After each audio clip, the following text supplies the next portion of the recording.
Hello and welcome to the Contro-Verse, Malta's most sanded, plowed, salted, and cleared out open mic. We are very excited to be coming to you in the throes of the worst of February. We're almost out of it, you guys, I promise. We'll soon be in lousy Smarch weather. Very excited to have Scott Laudati in the house. Everybody put your hands together.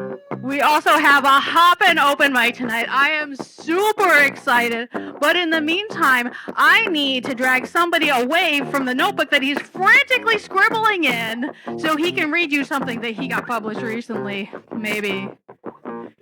Come on up here, everybody put your hands together for the sound guy, Jeff Taylor!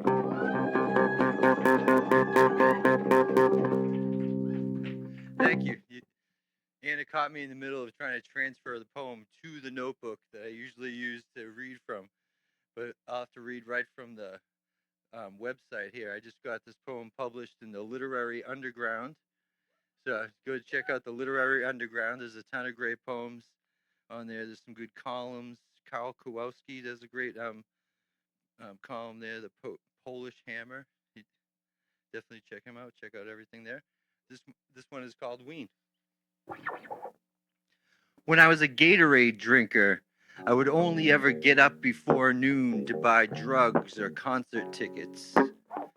As I stood along Tremont Street waiting to buy Ween tickets, I watched the fish fan in front of me eat too much acid, then too much ecstasy while drinking too many beers. He puked, fell to the ground, twitched a few times, puked again, got up, then ran away. It happened so fluidly it seemed like he had rehearsed it for some demented dance competition. After getting my ticket, I saw him standing in front of the Roxy. I asked if he was okay. He said he was fine. He knew he was taking too much, but did it anyway. He doesn't know where his friends are. They're probably waiting for him somewhere pissed off. He's done this to them before. That's Ween.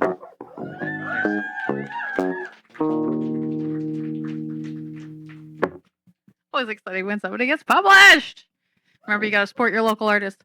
Next up, before we get to our feature, I just wanted to put in a couple of our local regulars, semi-regulars, friend of the show. Everybody, please put your hands together for Shannon, if you're ready. Come on up here.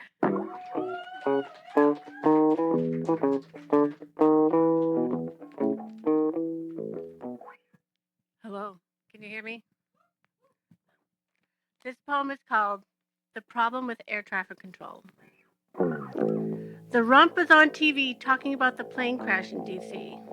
He said it was caused by DEI hires, that dwarves and people with psychiatric problems work there. A dwarf interviewed on the news said people like him shouldn't be considered disabled. There's still prejudice.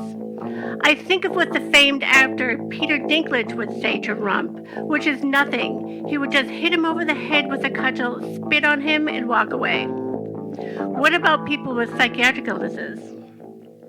Like Picasso, he was brilliant and unstable. He could do things other artists could only dream. Does Rump think he wouldn't be able to do air traffic control? Ernest Hemingway?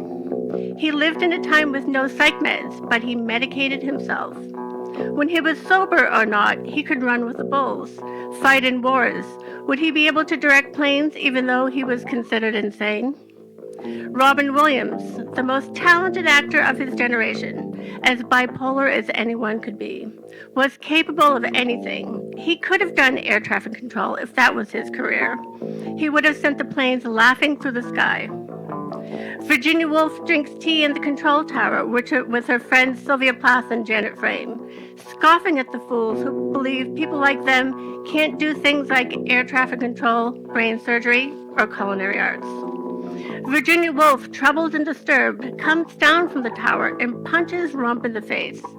Sylvia laughs because she knows they're all smarter than him, and someday her people will rise, forcing everyone to listen that we're more capable of doing what the Rumps of the world believe. We think differently. We're better and smarter and fuller and wiser and more circular.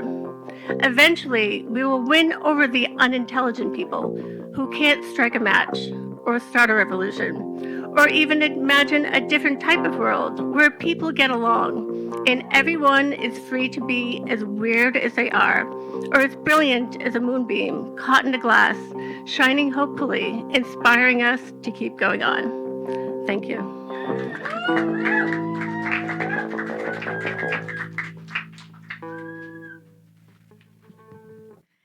Thank you, Shannon. Yeah, in case you're watching this at home and the world is radically different than it is right now while we're recording, things are bad. Anyway, Matthew, did you have something equally dark, or are we going a little lighter for number 2? No? You're still on Valentine's Day. Sweet, get up here. You did miss the Horny on Main special, so, you know, it's okay. We won't hold it against you. I just wanted to recite my favorite love song by Robbie Burns.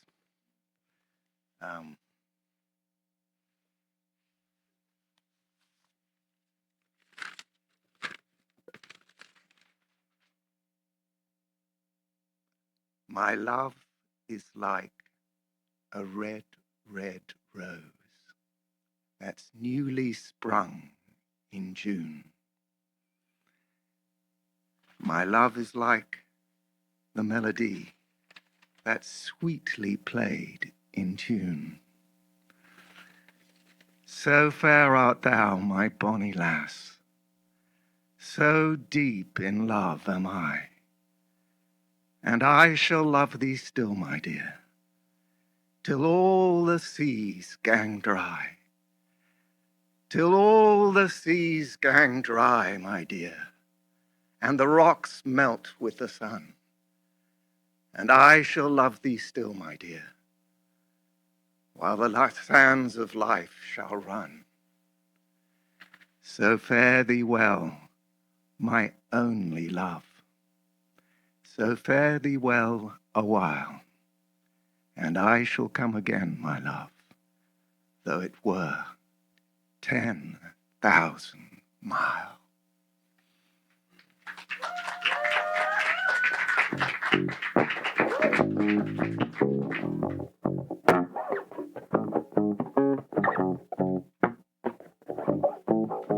We'll have to have a Burns Day celebration next year. I know we missed it for this year, but Robert Burns, the poet he just read, is a Scottish poet. And in the UK, they have Burns Day, which like everybody gets together and like feasts and things like that. So maybe we'll do something for that.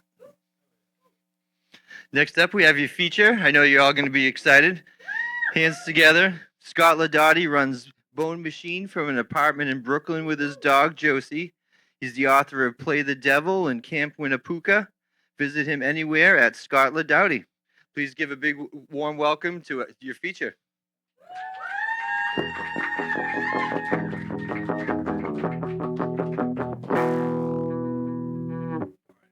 Thank you, Jeff. Jeff invited me, and I accepted, and then I canceled on him pretty abruptly. But then I texted him the other day, and he put me back on. So that's amazing. Thank you.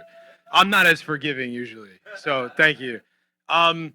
Before this hiatus I took, I spent 2 years on tour with Jeremiah and the New England Poetry Renaissance and all kinds of other maniacs across the country. And I started to get like not burned out, but like I don't know, unfulfilled, I guess, or something. And America was really dragging me and all of us down. But now I don't know. I feel a little bit better about it. Like lately, as everything gets worse, I feel like I don't know. The good people are getting better, I think, and our community is getting stronger. So here's one poem about staring through the windshield for multiple states and wondering what the hell are we doing with our lives. This one's called Thus Passes the Glory of the World. I've seen Kentucky through this windshield 3 times since January. In winter, Nathan drives, and we're still tired from the night in St. Louis. In spring, I drive, and I remember a story about Whitman heading our way before turning south. And in summer, it's Tom's turn, and we stopped in Wheeling to see where the stagecoaches ran out of road before that bridge was built. And now it has collapsed. The grass is never blue, but the river is always brown. I haven't read a book written by a stranger in over a year. Every time I get into a car, there is a destination. It's not like walking. I always know where I'm going. On Sunday, we rob a grocery store, and we get out with 3 burritos and a 6-pack. And then Tom is taking us fast through the Allegheny Tunnel, and I use my lighter to open 3 of those beers. Will we sleep better tonight? Who lives inside of those highway trailers? There are red lights appearing before us like deer eyes, wide and lost under the setting sun. But I don't say slow down. We could sleep forever rubbed on this asphalt, and we could dream in sentences buried beneath it.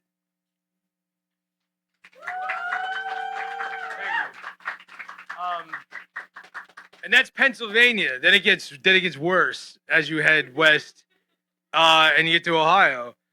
But even there, like where everything has been depleted and deconstructed, there's still people that I don't know, believe in what they're doing and find places to put on poetry shows and completely discard whatever the hell's on the radio or MTV. This one's called the Ohio Line. This is a country of rivers fed by sewer mains, and our grievances roll with them from the high bluff on one side down to the new valley ahead. We never cross back the other way in daylight. The houses in the hills are always at our backs. I can see the past lives in the rear view. Frontier men inventing American poverty. Shawnee being dragged west to an everlasting purgatory. And women cooking worms by the recipes of their mothers. The generations who dug their hands into the soil of this final second chance. Losers lapping up a promise that has since rolled back. Because there are no children left to fall off the cliff. All the dirt roads are etched to the direction of a single highway. And now these towns have submitted back to jungle. My home has never collapsed, and so I have nowhere to hide my fears. But next time we'll start the tour out west, and the sins of all my unkempt graves will dig deeper lines of this drying face. Because I know now there's no escape from a strong Ohio wind, looking for a fresh wound to burrow deep.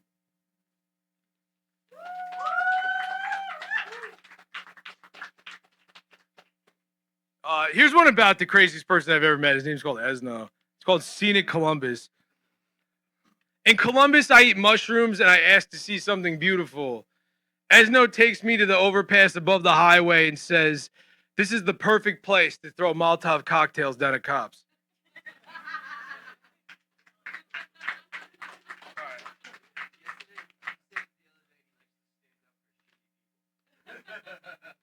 Have you ever met him? Oh, right on. Yeah, bring a helmet if you hang out with him. Yeah. This one is called Portsmouth, Ohio. They have a outpost of the poetry renaissance out there called the Appalachian Poetry Renaissance. Yeah. There's no place for wildlife if animals like these roam the cities. The country is on the precipice of its next riot, and the Casey's is fresh out of cheese pizza. I used to think about places like Tunisia and Medellin when I thought this life was fair, and these words would take me outside of ghettos and the last stop on the A train. Those dreams lead your head first. There's a quick first love, and then it's just the rest of your life. How many dollar slices can one stomach take? Are these fair thoughts when you're sitting in the theater the punks of Portsmouth have managed to reclaim? I'm a lucky man. I wrote a book and then I got to see the country. I brushed my teeth on a deserted street, and I think about my father's face when I told him I just quit my union job and was driving 400 miles to read poems for 6 minutes in Ohio. The shopping cart bum passes in silence, his throat unslit, his eyes grayed by time. What's the point of locking the car? There's nothing of our lives anyone would want to steal anyway. The tears of an empire have dried up. We don't cry. We're not curious. Is there a girl in Tunisia who dreams of Los Angeles? Because Americans don't even see America. But the sun still hangs over Portsmouth. The babies smile here like they do in every womb. And the single string of a violin sounds sad, whether you're on the rooftops or in the street. The last one to call a city home, or the first one on the bus out.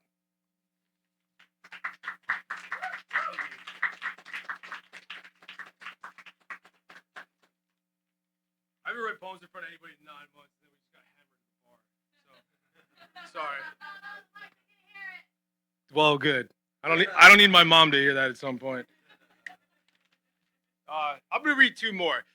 Then a place where I met all of these people eventually was called Bell, Missouri. Another place where people will swear on their lives that they've discussed topics with Sasquatches and things like that. And it's, you get to stay in a house there, and your food's given to you, and you just get to freak out for a couple weeks before they kick you out and you move on. This one's called Behind the Bell Motel.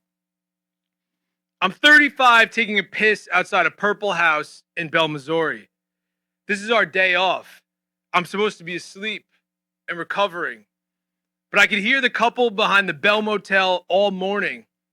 I thought of myself as a person who would get involved in a mess like this, who would save people, who would do the right thing, but I'm not. I'm a person who says if he takes one more step, then I'll do something. And he does. And I say, all right, if he lifts his hands, then I'll do something.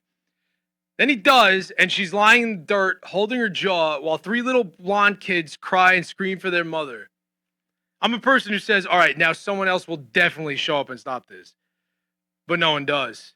She gets up, tells her crying kids to shut the fuck up, and they all go inside to recover.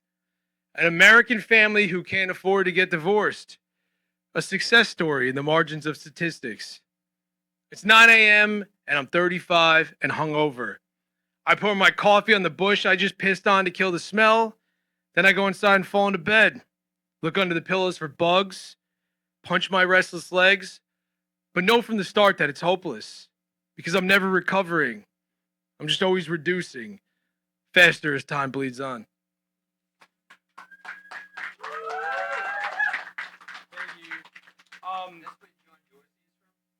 Yeah. There's a lot of good people out there. Yeah, it's pretty cool. All right, I'm gonna read one more, I guess. And thank you to the Manchester, New Hampshire people, Emily and Kit and Jeremiah, for being my blood. Jameson, thank you. I love this girl right here. This one's called Farmhouse on the Gasconade. It's a warm January in these Ozark foothills. There is no land like this back east, and there are no people like this either. If you feel hunted, do not come here, because this is where the hunters write their poetry. This deck I'm standing on overlooks a brown and fast-moving river. 2 brown and fast-moving dogs emerge from it. A bone with fur and dripping veiny blood is held between both of their jaws, and they roll and tug and wag their tails like they just caught the last deer in Missouri. It wasn't a crime 200 years ago to rid these hills of the Osage, but there's blood out here that digs deeper than the roots of these skinny oaks, stronger than the currents of those brown rivers. It comes at night when you drive back to town, because the road you left on doesn't drop you off where you found it. Doors swing open, untouched by the wind. Everyone knows the same secret, though they'd never share it. The Sasquatch at the bottom of the hill has raised his family here for generations. He has outlasted the Osage, and he will definitely outlast us. The hunters will expire in 1 or 2 more floods, and all the old men will be gone, forgotten and unpraised. But that Sasquatch has never existed in 2 places at once. And finally, the nothingness of a nothing world will be re-inherited by its rightful servants. All right. That's enough. Thank you very much. Thank you for your patience. Thank you for being with me after 9 months and solitude. Thank you, Jeff. Rock and roll. Thanks.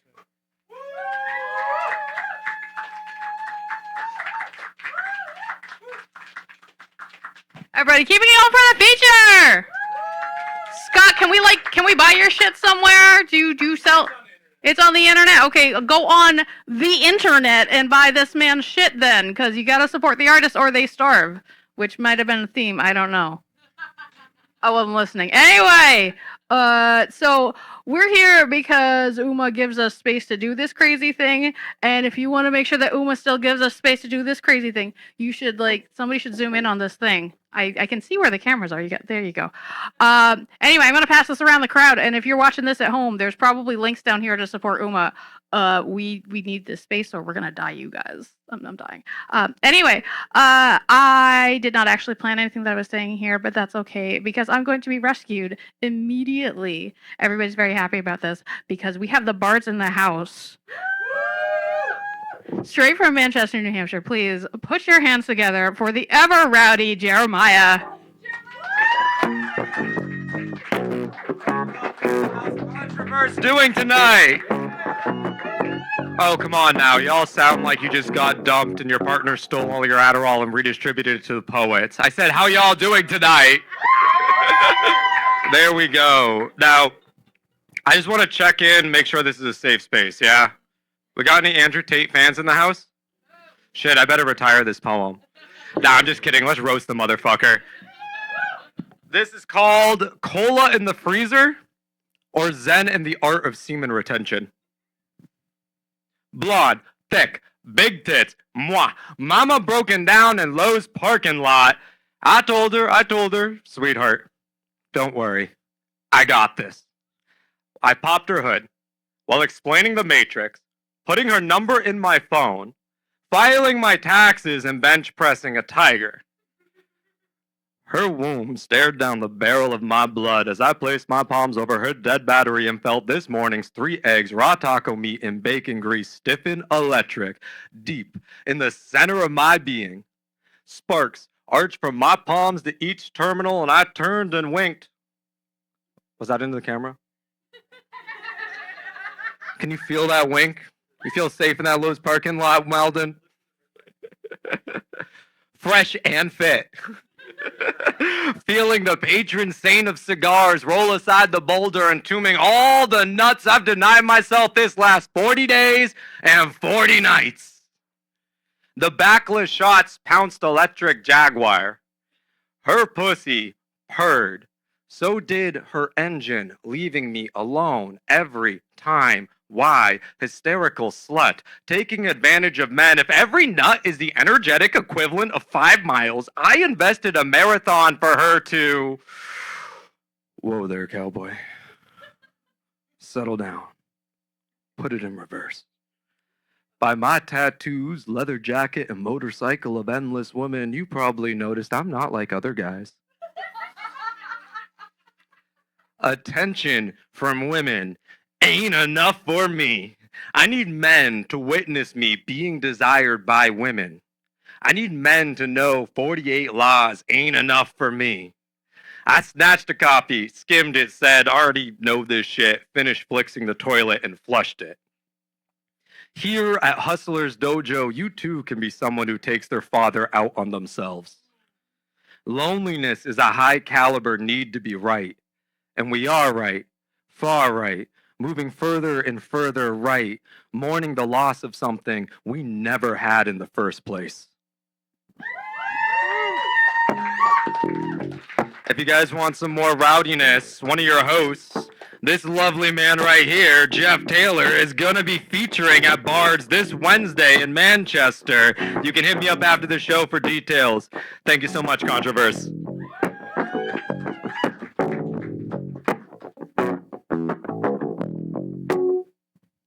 Thank you, Jeremiah. I always appreciate getting to rest of you. Anyway, next up, you guys aren't going to believe it. We have not 1, but 2 more former features from the Bards. Up next, Emily, who was here last time. So glad to have you here again. Everybody, hey, put your hands together. So glad to be back. How's everybody doing? Hell yeah. So, this poem that I'm about to read, I reference Brendan Constantine's The Opposites game and Emily Dickinson's My Life Had Stood a Loaded Gun. This poem's about how I don't want kids.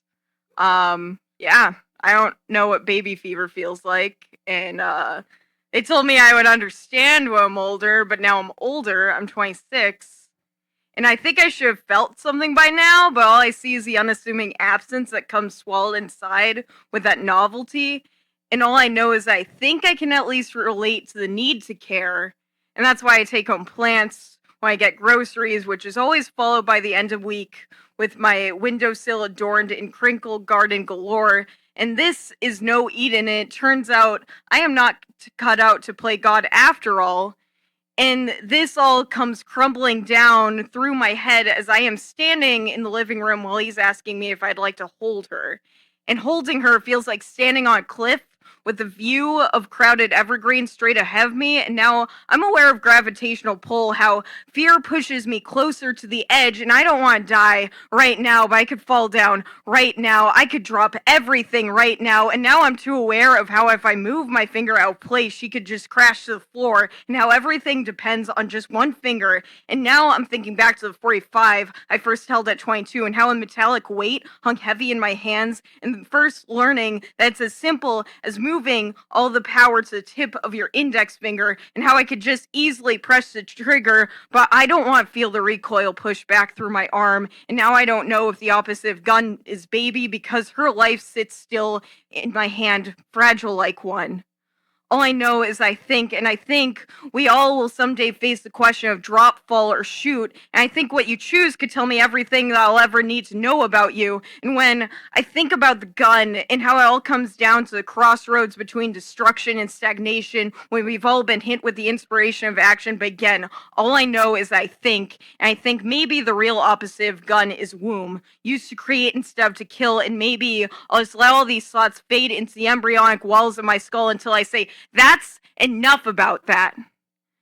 As the nudge hits to tell myself to be here right now, that imagining that I am here right now is as simple as focusing on the power of my index finger past layered skin, past pointy skeleton, lies, magnetic abyss.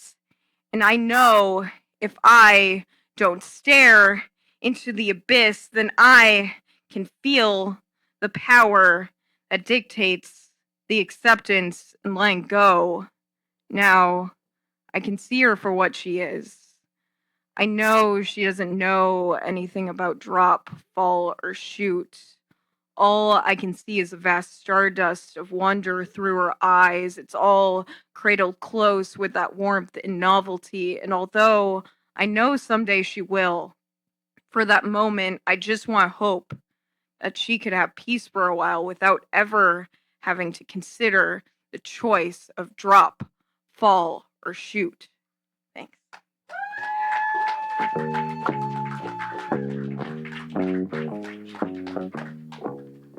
Wait, it's so good. Did you do that last time? Yeah. It was so good.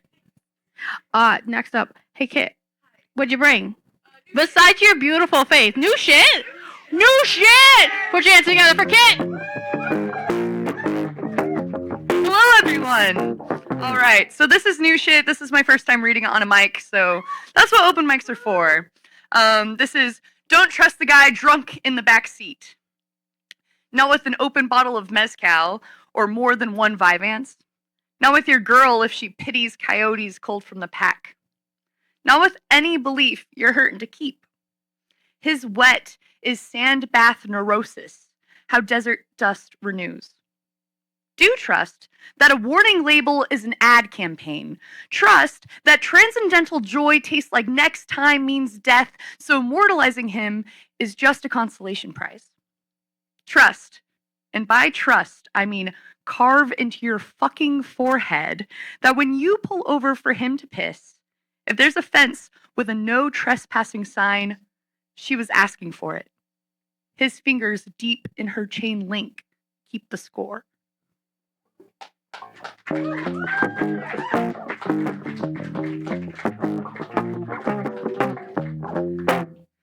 All right.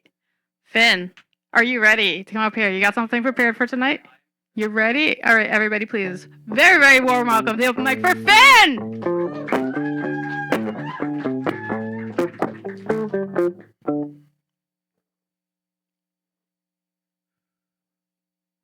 A woman on the tee is eating corn.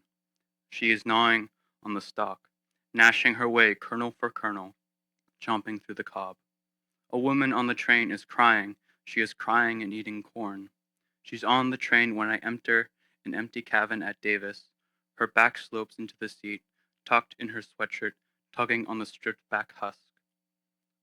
The woman keeps her eyes closed. Her eyes are shut, and she silently weeps, sloshing on the gold-studded filly of corn. In some hinterland between sheer paranoia and reasonable suspicion, kernels sprout in the empty seats, and the distant masticating reverberates through the chamber of the train car. I pause the mycology podcast, deafened by the chattering wheels against the rail. I turn my head, and she is chowing on tens of marigold nuggets at a time. I heard it before, I seen it, however. I heard it before, and I see it. I see a gobbled corn. Between her teeth, a yellow cobblestone, salty tears in her eyes, but I'm stuck in my booth before I think to say anything. Silence. Silence. If not for the sugary slurries of mashed maize foaming at the mouth, the crackle of the shackles of corn bursted by molars at the sides of the mouth, the rocking of the train, the aria of the train scraping off the rusted steel against the rail, the dribbling of drool and the salivation of starches broken down through oral intake. The corn is still steaming and the butter drips on her baggy pants through the napkin. A woman is no longer eating corn and she is no longer crying as the train arrives at Harvard. A melancholy held on her shoulders, or the gape of her mouth cleaning the gelding. The halt of the train as kingfishers catching fire, and the door slides open as if we are what we eat. All we love eaten all around, the fangs crashing through the outer layer. I wish I could have said that I wish you well, or that we thrive on small pleasantries in challenging times, but I realize that there is nothing I could have said, nothing I could have said, nothing I could have said before I'd eaten all my words. Thank you. I love a good public transit poem. They're always good, guys. Like, seriously, there is no bad public transit poem. Thank you, Finn. Next up, I hope you guys are super excited because we have a guest star all the way from sunny California. Please put your hands together. First time on the Contro-Verse open mic, Justine.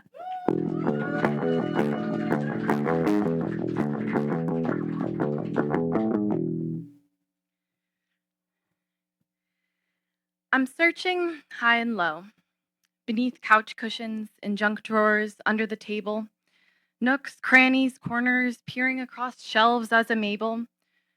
Oh, there's my sweater. I was wondering where that went. And look, there's my passport and a letter I never sent. I gather 7 chapsticks, old house keys, and a mint, and then under the bed I find nothing but boxes and lint.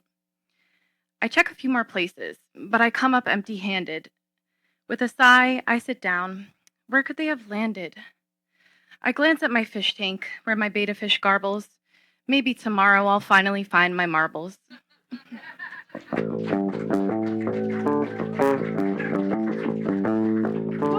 Keep it going. First time on the mic. Justine, not the first time on any mic, but the first time on ours. All right. Now is the time in the show where I ask everybody I ask the crowd one important question, and then I ask Ethan another one. First off, for everybody who's here, could you please raise your hands if you have something for round 2, because we got time for a round 2. I see a Jeff, I see a Kit, I see a Jeremiah. And a Justine, excellent. If anybody wasn't on the open mic and suddenly feels the urge to read something, whether or not you have something prepared, you can go ahead and raise your hand too. That's allowed. We're silly here. I will give you something to. I'll give you something to read. All right. And the second question is, Ethan, do you have something planned for us? All right, what do we need? I feel like this one needed props. Do we need a chair?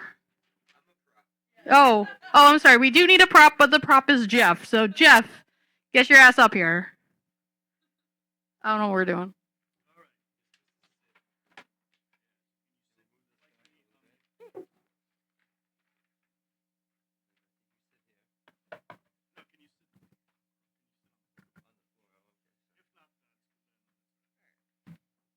Where am I going? You're gonna sit next on the floor.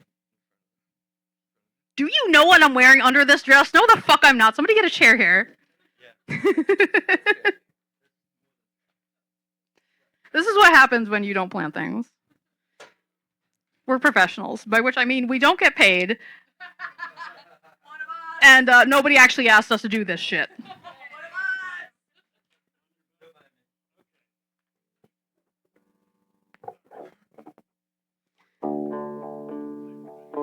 If it feels like people want a lot from you right now, they do. And if it feels like people are being short and snippy, they are. And if it seems like your body is revolting against you, it is. It is. All of us are feeling it. It has been a year and then some, and we are not cut out for this. We have all been overclocked for too long, all been in crisis mode too long, all trying to do right by everyone for so long. There's just not enough to go around. Like butter scraped over too much bread. We are wearing thin. We are snapping at each other. We are failing to live up to our unrealistic expectations of ourselves. We are failing to show grace for the failures of others. It's real. It's real. It's really happening. You are not imagining things. You are not too sensitive. You are not fabricating drama. We are living in interesting times, and it's just hard to get through. If it feels like your best isn't enough, it isn't. None of us have enough to get through this. All of us are human in the face of overwhelming need and grief and stress, and learning to live with not being enough for the task at hand is hard in good times. Accepting that we will stumble and fall short and pivot and leave bruises in our wake and never get there because there's no there to get to. None of this is easy. None of this is simple, and it is so human to want to curl up and disengage and get your hackles up and drive folks away and beat yourself up and scream and cry and oh, you are not alone in the troubles right now. It has been the kind of year they tell stories about, the kind of year that lingers for generations, and you are still worthy of love and support and kindness and comfort, even with all your missteps and iniquities and your scars and the ghosts in your heart. You belong here. You were born for this. It is so much to bear, and you will bear it imperfectly, impatiently, importantly, in every little glorious detail of who you are and how you survive this. I am rooting for you. Keep breathing.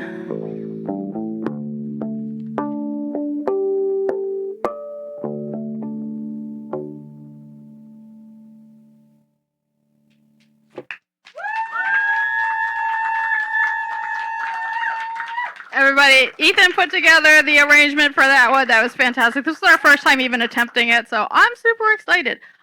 We should probably get the mic back. Jeff, you want to go next, or you want to let somebody else go first? Either way. You don't care? Oh, okay. Well, I'm gonna be a stagehand for a second. you need a stagehand for a second. All right. In that case, Jeremiah, you want to come up here and rescue us? Yes, Jeremiah! I can't even save myself. Why would you trust me with that? I can only help others, actually, so that might be the right move. On that note, this poem is called Family. Back when me and my brothers spoke, eloquent frog chirp, garter snake howl, the light is making it see-through. I'm going to stare away from the TV for this, actually. Yeah, I'll get my back. Back when me and my brothers spoke, eloquent frog chirp, garter snake howl, woods were massive magic, where velociraptors prowled, orcs bled green and yellow, and as long as trees surrounded us, mom's back of her head eyes. I'm sure some of you all had moms with eyes on the back of her head. Shout out to the moms with the eyes on the back of their head. As long as we were in the woods, they couldn't see us. But to compensate, she specialized in summoning jutsu, like Dinner Bell, or 3-2 Wooden Spoon. Unbridled and ready to roll, rugs out on whatever surface we definitely were not supposed to be dancing on, like the dining room table or the babysitter's Honda. Once, we bribed our younger sister Silent with Tootsie Pop, so us three brothers could pop her bedroom window and throw our hips around the porch roof under a yellow disco ball we swore we could cup like a firefly, bring inside, and never see another electric red slip, the ones that sweep mom weeping under the rug. Before the last lick of sweet faded from Grace's taste buds, she's already halfway downstairs, sneakier than the last raindrop to evaporate, becoming the first to fall as the storm she summoned arrives. Mom, bigger than the god she prescribes. Now, buckle up, buddy. If the lady craves thunder, clear skies roar. But banks are imagination proof. 2008 crashed into the mortgage, like she did, a tree, asleep at the wheel. So doctors prescribed grown-up gummies, coercing 80-hour weeks feasible as she bumps her head against the underside of tables I'm pretty sure Jesus would flip. But we've never seen that guy do anything but hang out. So a mom sleeps. We discuss over Cheerios and spilled milk all the different ways we could make money, like selling dad's computer, striking gold in Alaska, winning a dance competition on TV, or printing money ourselves. It has to come from somewhere. Why not us? We've got green crayons and no gold standard. Why not us? Thank y'all.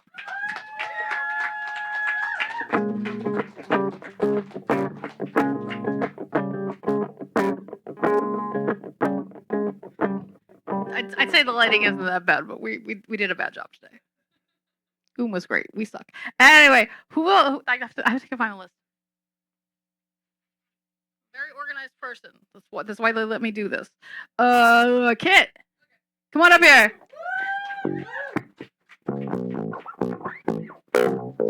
So I've done this one on this mic before, but Scott Laudati's never heard this poem, so I wanted to give it a go for him. It's called Healer Got You Bricked Up. Want to play a game? It's called Learned Helplessness. It's called Weaponized Incompetence. It's called Your Fantasy of Me is Limiting, but Lucrative. We will both take advantage. Choose your class. You, wallet. Me, fleshlight. Why those? Baka, because nature dictates. OMG, not nature, society. Anyways, hit a clip.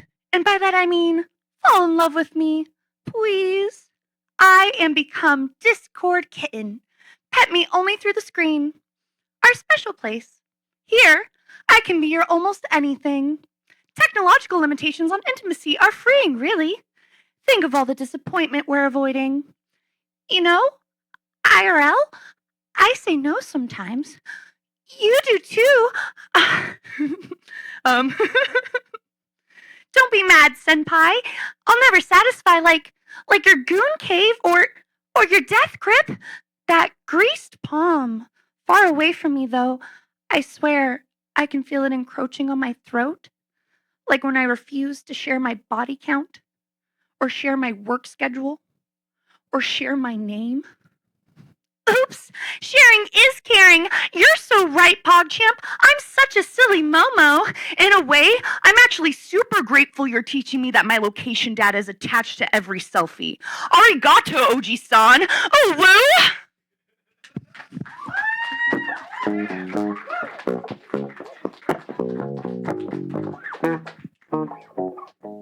I love that one. Justine, are you ready for round 2?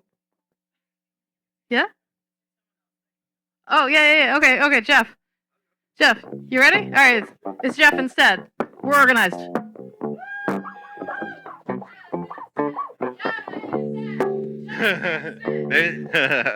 I'm definitely no Justine. This one is called American Brick Struggling with Paradox. The first brick refuses to buy a microwave. He says it's because of the radiation, but I know his family owns a toaster oven factory. The second brick became internet famous for getting smashed on the head with a vanilla milkshake. He tried to sell me a bottle of ivermectin autographed by Joe Rogan. The fourth brick has a family history of being the fourth brick. Her grandfather was originally intended for the Berlin Wall, but was redirected to a blood bank in Detroit. She refuses to see the angle of her view has shifted, even though she's pivoting from the same place. Brick 8 sits on the toilet retweeting Elon Musk.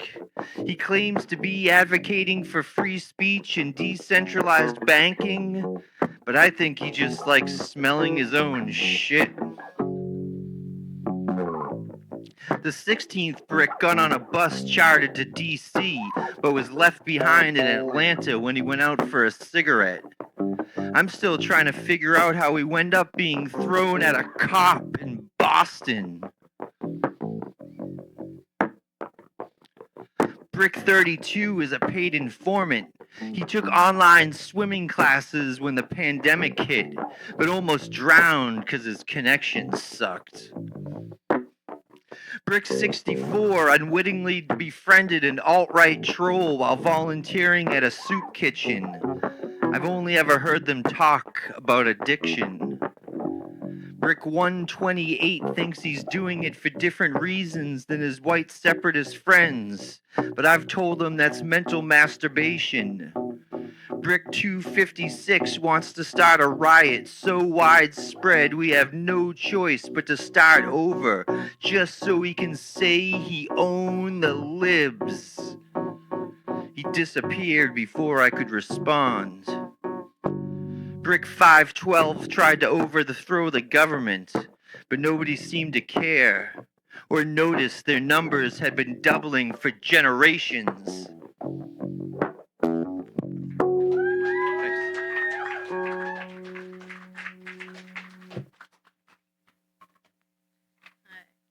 I got one that follows that if you want another minute, if that's okay. Okay, cool, yeah. This is called Trolley Problem, and I recently submitted it to a journal. We'll see if it gets published or not, but either way, this is my first time reading it out loud at all, actually. So, new shit.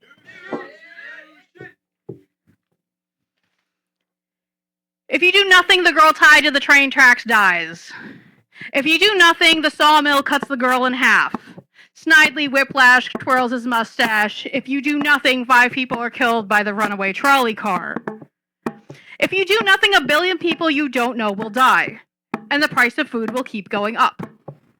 If you do nothing, the cost of housing keeps rising, while the skylines are filled with empty investment apartments. The suburbs fall apart as services and bridges collapse. Sewers and gas lines make the worst of friends on tree-lined lanes. If you do nothing, the man in the apartment dies because the only lever he has in his hand is on whether he buys his insulin or the food that triggers his need for insulin.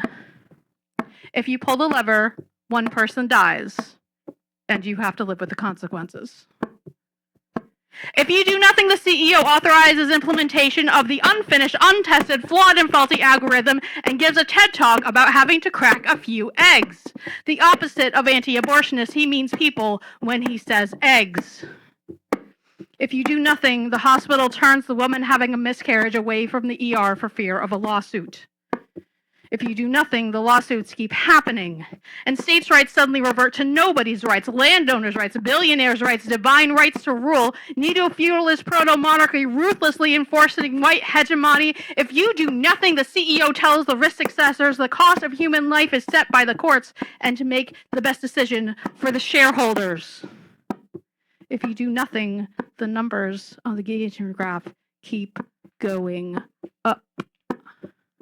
If you do nothing, the CEO, buys another yacht to house all the people who do the work on the much nicer yacht because they ruined the aesthetic. Someone is running around tying pretty girls to trolley tracks. If you do nothing, there will be another E. coli recall, listeria recall, salmonella recall, trichinosis outbreak, measles outbreak, polio outbreak. If you do nothing, your neighbor who got behind on their paperwork gets taken in a van and you never see them again. If you do nothing, the CEO signs the paperwork to build the pipeline that causes the spill, that poisons the water, that poisons the well. If you do nothing, there is another unanswered for cancer cluster, another dust bowl, another stock crash, soup line, red line, mine collapse. If you do nothing, the girls who died in Lowell won't be the last ones. The radium girls won't be the last ones. The matchstick girls won't be the last ones. Are we the last ones?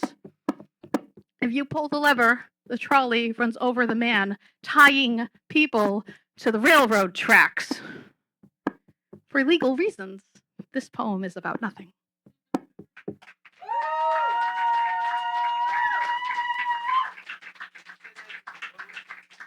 Oh, sorry, what was that? I did. I sent that to Depose, which is a journal that is currently the closure submissions. We're going to see who gets accepted in there, but it's being put together by our former feature. I don't remember his name. Mark Littman. Woo! Everybody's excited. Justine, I'm sorry to lead in with Revolution, but get up here.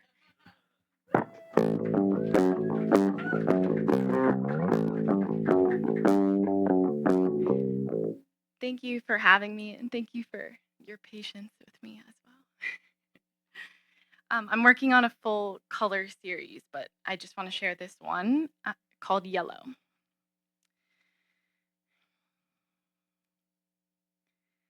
When my grandfather answered the phone, he'd say, "Yellow." Yellow like the eggs he cooked on Christmas morning. Yellow like the sun that rose only after he was awake. He'd tell us, "Mange les patates," and he always cleared his plate. To some, Christmas is red and green, but to me, it will be yellow.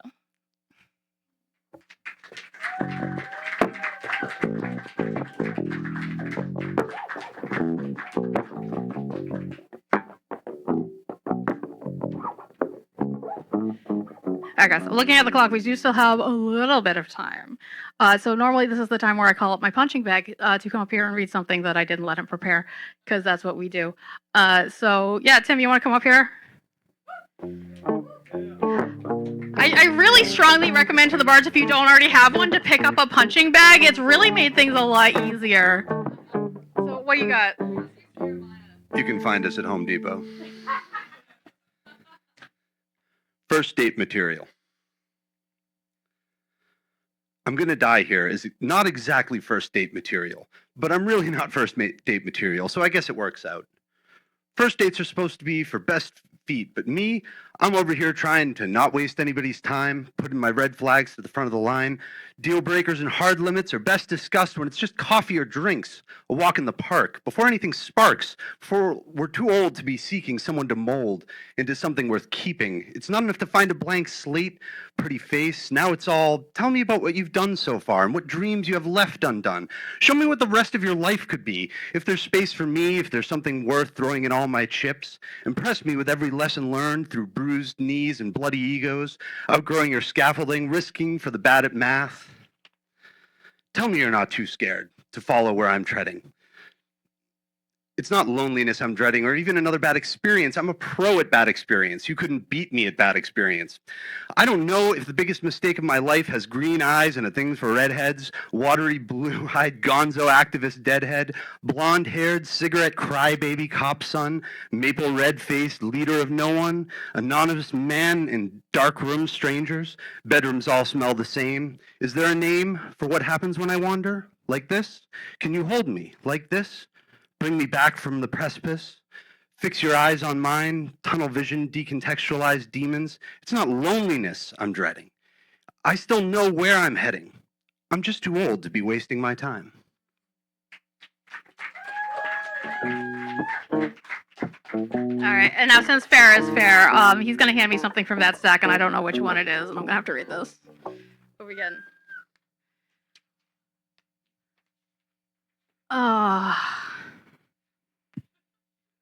I literally kind of finished this one today, and it's not really done. Not done shit. Anyway, this is what I get. This is the price you pay for torturing people. This is called Give Me a Pen So I Can Think.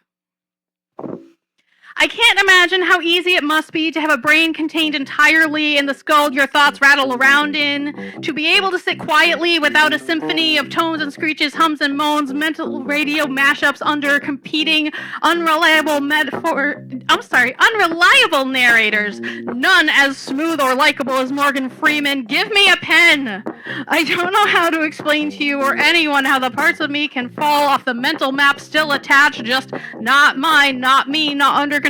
Sitting still and well-behaved. Freeze is a useful trauma skill. It's springtime and the leaves are burning, orange, yellow, blood red, bright. The days last forever, the night never seems to end. Things rise and set again. What phase of the moon are we in? Give me a pen! Picture a bed. It could be anything or anywhere, but a bed is a better entry point than most. Imagine every moment you have ever been in one, on one, looking at one, sleeping or not. Flashbulb instance, no context, like your memories are punch cards and somebody dropped the whole box on the sidewalk. Put the number cars down flat in a stack, keep them in order, mark a diagonal line across the code of yourself where the machine can't see, can't read, reduce the opacity, rotate the room, line them up until every one is a blurred average appears, the statistical norm of a pillow, the median color of bed sheets. Give me a pen.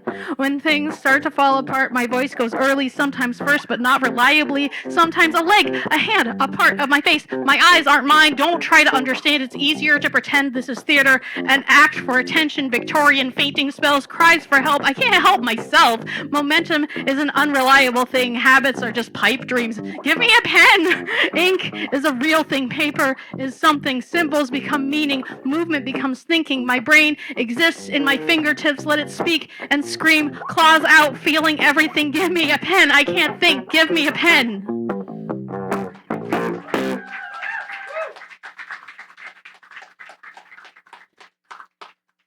All right. And with that, I think we are going to wrap up for the night. This has been great, you guys. I'm so excited to have you all here tonight.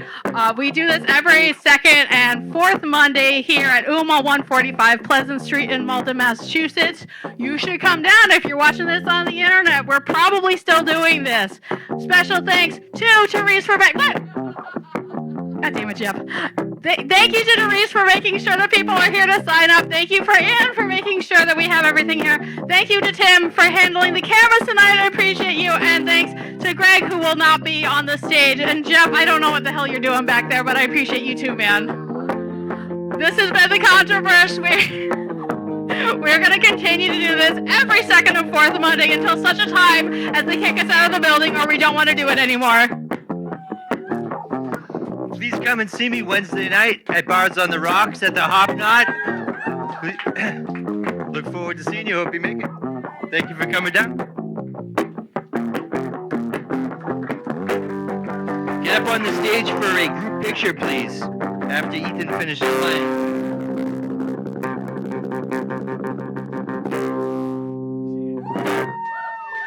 Woo! If we could do a group photo and then we'll put away chairs after the group.